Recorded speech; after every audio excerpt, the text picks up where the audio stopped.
Assalamualaikum warahmatullahi wabarakatuh. Perkenalkan, saya Taskirinda Putri dari Fakultas Ekonomi dan Bisnis Prodi Akuntansi dengan NIM 290225005. Di sini saya akan membahas mengenai materi ketiga dari mata kuliah aspek hukum dalam bisnis untuk memenuhi ujian tengah semester dengan dosen pengampu Bapak Muhammad Rosidi SEMM. Jadi bab 3 membahas mengenai bentuk badan hukum. Sini bentuk badan hukum yang akan saya jelaskan ada 3: koperasi, yayasan, dan PT atau perusahaan terbatas. Pertama-tama kita akan bahas mengenai bentuk badan hukum koperasi. Jadi, apa itu bentuk badan hukum koperasi? Koperasi dibentuk dengan perorangan atau seorangan yang memiliki kepentingan ekonomi bersama. Lalu, tujuan mereka membentuk koperasi apa? Mereka membentuk koperasi untuk mensejahterakan anggotanya secara khusus dan mensejahterakan masyarakat secara umum yang mana tidak bisa dilakukan hanya dengan satu orang. Lalu, usaha apa yang bisa mereka jalani? Usaha koperasi bisa dalam bentuk produksi, konsumsi, pengkreditan, dan masih banyak lagi. Lalu koperasi memiliki landasan hukum yaitu Undang-Undang Dasar 1945 Nomor 33 Ayat 1 yang mengatakan bahwa koperasi disusun atas usaha bersama dengan asas kekeluargaan. Sini saya akan membahas mengenai dua macam koperasi secara keanggotaannya.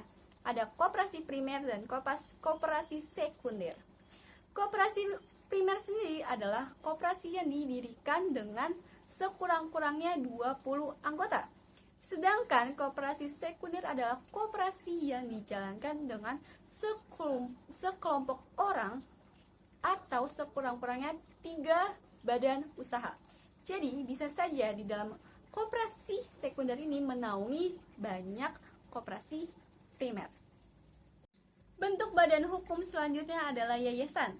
Yayasan sendiri memiliki landasan hukum pada Undang-Undang Dasar Republik Indonesia Nomor 16 Tahun 2001 yang mengatakan bahwa yayasan adalah bentuk badan hukum yang terdiri atas kekayaan yang dipisahkan untuk tujuan keagamaan dan kemanusiaan yang mana tidak memiliki anggota. Jadi bisa dibilang bahwa yayasan adalah sekumpulan orang yang mengimplementasikan dananya untuk kegiatan sosial.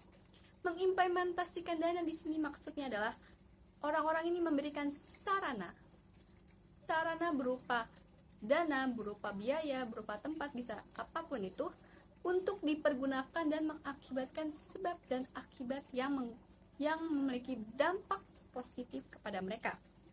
Lalu, yayasan sendiri terdiri dari pembina, pengurus, dan pengawas yayasan. Lalu, bagaimana dana yayasan ini, apa bisa diubah atau tidak? Ya, dana yayasan bisa diubah, namun tujuan dan maksud dari yayasan sendiri itu tidak bisa diubah. Dan untuk mengubah dana yayasan itu, kita harus memiliki izin atau mempunyai rapat dulu dengan pembina dari yayasan itu. Jadi tidak bisa dengan mudah kita ingin menentukan dana atau memotong dana, tidak bisa semudah itu.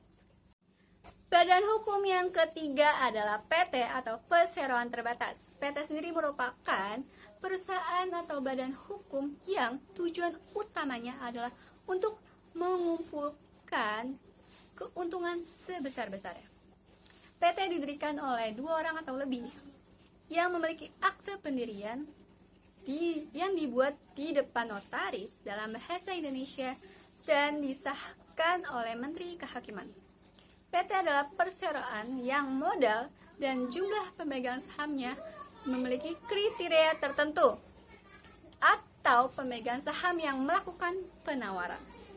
Modal dari PT sendiri adalah 20 juta, lalu modal yang disanggupi adalah 25% dari modal dasar, lalu modal yang disetorkan adalah 50% dari modal dasar, modal yang disanggupi itu sendiri.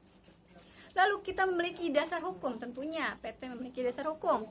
Dasar hukumnya adalah Undang-Undang Republik Indonesia Nomor 40 Tahun 2007.